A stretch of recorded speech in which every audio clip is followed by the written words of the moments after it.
Welcome to Jhar Prep. So the first question is, what significant event in 597 CE affected the English vocabulary? Is it A, the Norman invasion, the Scandinavian invasion, the Christianization of Britain, or the Hundred Years' War? The answer of this question will be the Christianization of Britain. वो कौन सा significant event था जो 597 common era में हुआ था जिसने affect किया इंग्लिश वोकेबलरी को सबसे ज़्यादा? तो Christianization of Britain. Next question, Which of the following is not mentioned as an influence on the English language? Is it A, the Scandinavian invasion, the Roman invasion, the Norman invasion, or the expansion of the British Empire? The answer will be the Roman invasion. वो कौन सा following event था जो यहाँ नीचे mention नहीं किया गया है जिसने इन्फ्लुएंस किया इंग्लिश लैंग्वेज को? तो स्कैंडिनेवियन इन्वेशन ने इन्फ्लुएंस किया, नॉर्मन इन्वेशन ने इन्फ्लुएंस किया, एक्सपेंशन ऑफ ब्रिटिश एम्पायर ने इन्फ्लुएंस किया, पर रोमन इन्वेशन ने नहीं इन्फ्लुएंस किया। चलिए next question, What happens to a language when it ceases to change? Is it A, it becomes a dead language, it becomes more popular, it becomes more complex, or it becomes simpler? The answer will be it becomes a dead language. क्या होता है language को जब वो change करने से मना कर दे, सीज कर दे, जब उसमें कोई चेंजेस ना आए तो वो एक डेड लैंग्वेज करार दे दिया जाता है, वो एक डेड लैंग्वेज बन जाता है। ठीक है, next question, What is one reason for the introduction of new words into a language? To confuse people, to meet new conditions of life, to simplify grammar, or to eliminate the old words? The answer will be to meet new conditions of life. वो कौन सा एक reason है जिसमें new words को introduce किया जाता है किसी लैंग्वेज में? क्या रीज़न है जिसमें न्यू वर्ड्स को इंट्रोड्यूस किया जाता है? तो नई condition of life, to meet new conditions of life. चलिए next question, What is an example of a word that changes meaning from Shakespeare's time to now? Is it A, cow, nice, stone, or foolish? The answer will be nice. कौन सा word है नीचे दिए गए options में से जिसने अपना मीनिंग चेंज कर दिया है शेक्सपियरियन टाइम से लेके अब तक में? तो नाइस। नाइस ने अपना मीनिंग चेंज कर दिया। नाइस का मीनिंग शेक्सपियरियन टाइम में कुछ और हुआ करता था, अभी उसका कुछ और। चलिए next question, Which of the following is controlled by sound law? Which of the following is controlled by sound law? Is it A, vocabulary changes, grammatical forms, phonetic modifications, or pronunciation changes? The answer will be pronunciation changes. Sound law से कौन सा चीज control होता है? Pronunciation changes. जो pronunciation में changes आते हैं वो साउंड लॉ उसके लिए जिम्मेदार होता है। चलिए next question, Approximately how many people spoke English according to 2012 statistics? Is it A, 300 million, 500 million, 880 million, or 1 billion? The answer will be 500 million. कितने लोग इंग्लिश बोलते थे अप्रॉक्सीमेटली 2012 के स्टैटिस्टिक्स में? तो 500 मिलियन लोग वर्ल्ड वाइड इंग्लिश भाषा का उपयोग करते थे। Next question, What is the role of English as a lingua franca? Is it A, it is a regional language? Is it B, it is a common means of communication among people of diverse tongues? Or is it C, it is limited to literature and science? Or D, it is the official language of the United Nations? The answer will be it is a common means of communication among people of diverse tongue. तो English का role क्या है lingua फ्रैंका में? तो lingua फ्रैंका क्या होता है? Lingua फ्रैंका वो कॉमन लैंग्वेज होता है जो मतलब हम जैसे अलग अलग लैंग्वेज बोलने वाले लोग हैं तो उनमें से एक जो कोई कॉमन लैंग्वेज है, जैसे मान लीजिए इंग्लिश हमारा कॉमन लैंग्वेज है, हम अपना मातृभाषा अलग अलग मातृभाषा बोलते हैं, पर एक कॉमन लैंग्वेज है इंग्लिश जो कम्युनिकेशन का लैंग्वेज हो गया, या फिर हिंदी, या फिर कोई भी ऐसा लैंग्वेज जो कॉमन लैंग्वेज है बाकी सब लैंग्वेज को जो कम्युनिकेशन करने में हेल्प करता है, उसे हम लिंग्वा फ्रैंका कहते हैं। It is a common mean of communication among people of diverse tongues. Okay, चलिए next question. What is one of the positive consequences of English becoming a world language? Is it A, decreased cultural diversity, increased tribal communication, increased number of dead languages, or decreased scientific research? The answer will be increased number of dead languages. Sorry, इसका answer हो जाएगा आपका increased travel communication. ठीक है। What is one of the positive consequence of English becoming a world language? एक positive consequence क्या है? English जो एक वर्ल्ड लैंग्वेज है तो ट्रैवल कम्युनिकेशन में इंक्रीज हुआ, यानी कि जब हम ट्रैवल कर रहे हैं, अगर किसी दूसरे कंट्री का लोग दूसरे कंट्री में जा रहे हैं, कॉमन लैंग्वेज है इंग्लिश जो लिंग्वा फ्रैंका है, तो उसमें हम कम्युनिकेट करने में हमें आसानी होती है। ठीक है, चलिए next question. What could happen if the world enforces an international language? Is it A, decreased communication, B, increased political conflicts, improved global communication, or reduced importance of other languages? The answer will be improved global communication. What could happen, क्या हो सकता है अगर world enforce कर दे किसी international language को? तो global communication में हेल्प मिलती है। कोई अगर एक इंटरनेशनल लैंग्वेज हो तो ग्लोबली कम्युनिकेट करने में आसानी होती। Next question. What does the term unconditioned analogy refer to in language change? Is it a, changes in grammar, changes in pronunciation, changes due to errors, और changes in meaning? The answer will be changes due to errors. Unconditional analogy जो term है वो किससे refer करता है? जो changes आते हैं एरर्स में, लैंग्वेज के एरर्स में जो चेंजेस आते हैं। अनकंडीशनल एनालॉजी क्या चीज़ है? अनकंडीशनल एनालॉजी आपका हो गया चेंजेस ड्यू टू एरर्स। चलिए next question. What major event after World War II impacted the spread of English? Is it A, the rise of the internet, the expansion of the British Empire, English becoming the official language of 1/4 of the world, or the fall of the Soviet Union? The answer will be English becoming the official language of 1/4 of the world। कौन सा major event था जो impact किया spread of English को, जिससे वो official language बन गया 1/4 ऑफ द वर्ल्ड का? तो वर्ल्ड वॉर 2। चलिए next question. What continued to happen to English after the independence of British colonies? It declined in use. It was used only in literature. It continued to be used alongside vernaculars. It was abandoned completely. The answer will be it continued to be used alongside vernaculars। क्या हुआ? English after independence of British colonies continued to happen to English after the independence of British colonies. It continued to be used alongside vernaculars। vernaculars यानी हमारी स्थानीय भाषा या मातृभाषा जो होती है हमारी, उसे हम vernacular कहते हैं। उसे उसके साथ यूज किया जाने लगा इंग्लिश को, उस समय के जो vernaculars थे उनके साथ। Next question.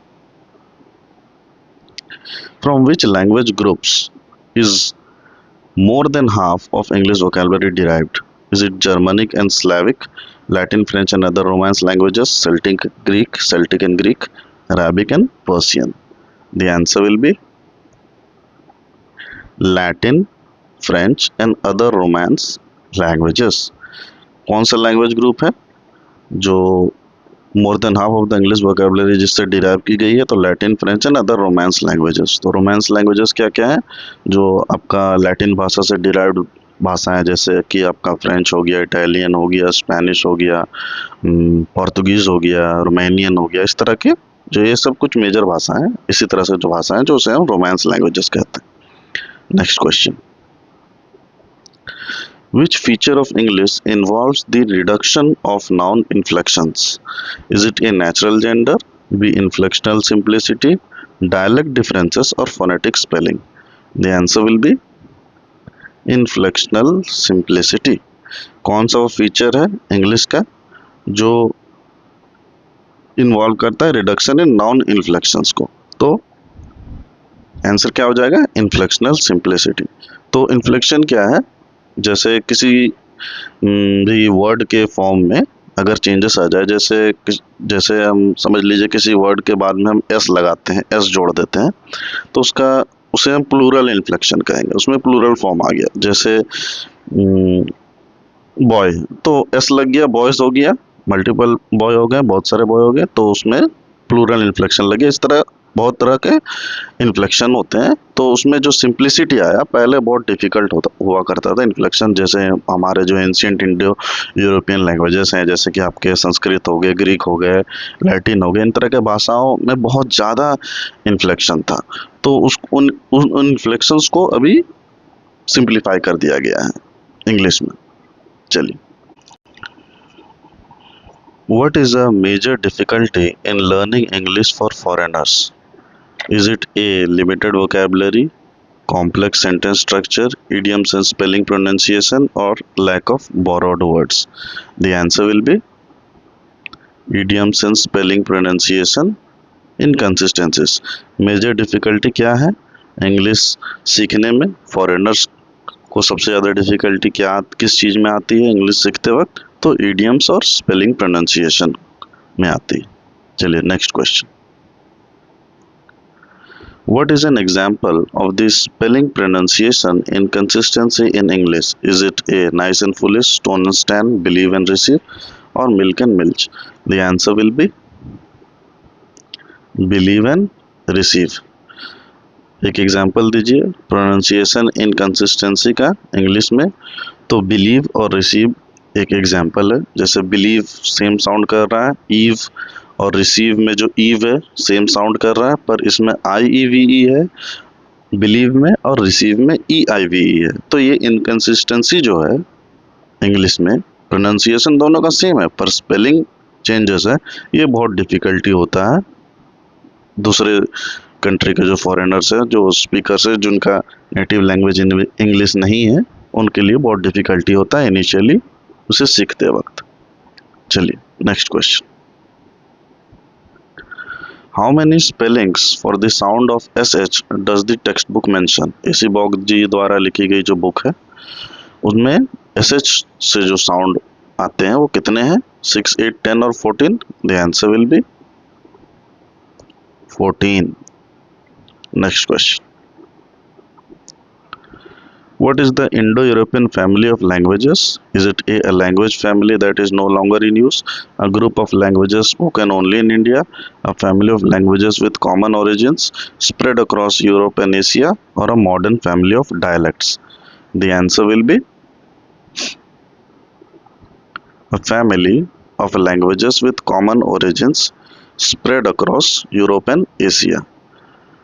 Indo European family of languages क्या है? A family of languages with common origin spread across Europe and Asia. जो यूरोप और एशिया में जो कॉमन लैंग्वेजेस हैं वो क्या है? इंडो यूरोपियन फैमिली के अंडर आते हैं। चलिए, what is a language primarily preserved and used according to the text? Is it a through writing, through speech, through technology और through literature? The answer will B through speech. तो language कैसे preserve किया जाता है text book के आधार पे? तो speech यानी बोलचाल से जब कोई लैंग्वेज को बोला जाता है तो प्रिजर्व रहता है। जब उस लैंग्वेज को बोलना बंद कर दिया जाता है तो वो धीरे धीरे अपना प्रभाव खोता जाता है और धीरे धीरे वैनिश हो जाता है, वो लैंग्वेज विलुप्त हो जाता है। चलिए, next question, What causes dialect differences? Is it A, immediate communication, long-term separation of communities, influence of other languages, or changes in technology? The answer will be long-term separation of communities. Dialect में differences क्या लाता है? Long term separation of communities, बहुत समय तक communities के बीच में separation हो तो डायलेक्ट में डिफरेंसेस लेके आता है। डायलेक्ट क्या होता है?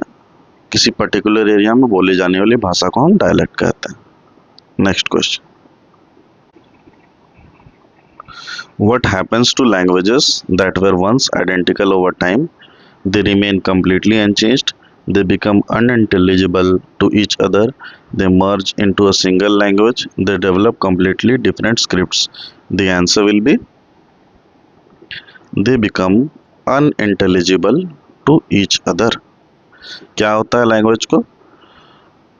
जब वो एक समय में जब आइडेंटिकल थे, that were once identical, over time they become unintelligible to each other. तो अनइंटेलिजिबल क्या हो गया? अनइंटेलिजिबल का मीनिंग हो गया जिसे समझने में मतलब इम्पॉसिबल टू अंडरस्टैंड, जो चीज़ समझना बहुत मतलब नामुमकिन हो, जिस चीज़ को समझना उसे हम अनइंटेलिजिबल कहेंगे, उसके लिए टर्म है अनइंटेलिजिबल।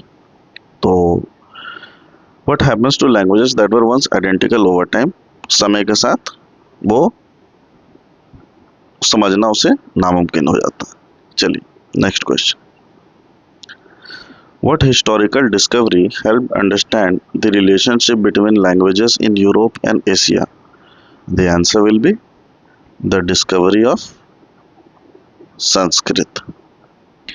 कौन सा हिस्टोरिकल डिस्कवरी था जिसे रिलेशनशिप यूरोप और एशिया के लैंग्वेजेस के बीच जो रिलेशनशिप उसे समझने में जिससे हमें पता चला, जिससे हमें डिस्कवर कर पाए, वो संस्कृत वो भाषा थी जो हमें बताती है कि यूरोपियन और एशियन लैंग्वेजेस में बहुत सारी सिमिलैरिटीज। चलिए next question, what is one effect of economic and cultural forces on a language? Is it a simplification of grammar, determining its global status, reducing its vocabulary, or making it a dead language? The answer will be determining its global status। एक effect बताइए जो economic और cultural force आता है language में, तो उसका global status determine करने में इकोनॉमिक एंड कल्चरल जो उसका इम्पैक्ट है उसके वजह से उसे ग्लोबल स्टेटस मिलता है, क्योंकि इंग्लिश में इतना ज़्यादा इकोनॉमिक और कल्चरल इम्पैक्ट है, इसीलिए इंग्लिश एक ग्लोबल लैंग्वेज, उसे एक स्टेटस प्रदान किया गया। Next question, what is an advantage of English that facilitates its acquisition by foreigners? Its fixed pronunciation, its rich vocabulary, its complex inflections, or its phonetic spelling? The answer will be its rich vocabulary। कौन सा advantage है English का other language से जो facilitate करता है, foreigners उसे acquire करते हैं, जो फैसिलिटेट करता है यानी आसान बनाता है फॉरेनर्स के लिए उसे सीखना, तो उसका रिच वोकेबलरी जो है वो आसान बनाता है। चलिए next question, what example illustrates the common origin of Germanic languages with English? Is it bread and broad, balcony and piano, alligator and mosquito, or issue and mission? The answer will be balcony and piano। तो एक example बताइए जो illustrate कर रहा हो, जो दर्शा रहा हो common origin of Germanic languages. तो बैल्कनी और पियानो जो शब्द हैं उनका कॉमन ओरिजिन जर्मनिक लैंग्वेज में इंग्लिश का वही है। चलिए नेक्स्ट क्वेश्चन,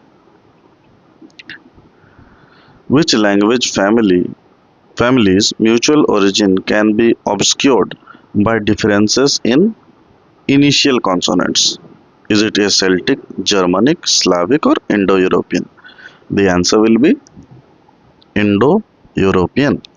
कौन सा लैंग्वेज फैमिली है जिनका mutual origin can be obscured by differences initial consonants, जिनका इनिशियल कॉन्सोनेंट्स हैं, वॉवल कॉन्सोनेंट्स जान रहे हैं, उनके डिफरेंसेस आ जाते हैं। कॉन्सोनेंट्स जो इनिशियल शुरुआत के जो कॉन्सोनेंट्स हैं उनमें डिफरेंस है। क्या चीज़ है? कौन सा लैंग्वेज है वो? Indo European. Next question, what is an example of English vocabulary derived from Latin and Romance languages? Is it a cow and coo, milk and milch, balcony and piano, stone and stand? The answer will be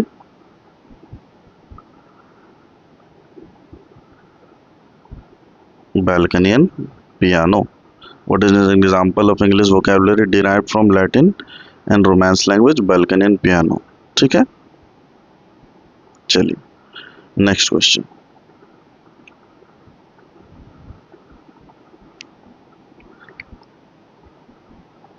Who is credited with formulating the explanation for sound correspondences known as Grimm's law? Noam Chomsky, Ferdinand and Saussure, Jacob Grimm और William Jones. किन्हें credit किया जाता है formulate करने में यानी prepare करने में एक्सप्लेनेशन ऑफ साउंड करस्पॉन्डेंस, जिसे हम ग्रिम्स लॉ के नाम से भी जानते हैं? तो नाम से ही पता चल रहा है, जेकब ग्रिम जी. चलिए last question. What distinctive feature marks the Germanic languages from the languages to which they are related? Is it a use of declensions, Germanic sound shift, complex syntax, or vowel harmony? The answer will be Germanic sound shift. वो distinctive feature क्या है जो Germanic languages का, वो distinctive feature क्या है जिससे वो रिलेट करते हैं? तो जर्मनिक साउंड शिफ्ट जो है वो डिस्टिंक्टिव फीचर. चलिए यहाँ पे हमारे 30 क्वेश्चंस हो गए हैं. वो आप इसको एनालाइज करेंगे अच्छे से और फर्दर और क्वेश्चंस आते जाएंगे part by part. Thank you for watching this video.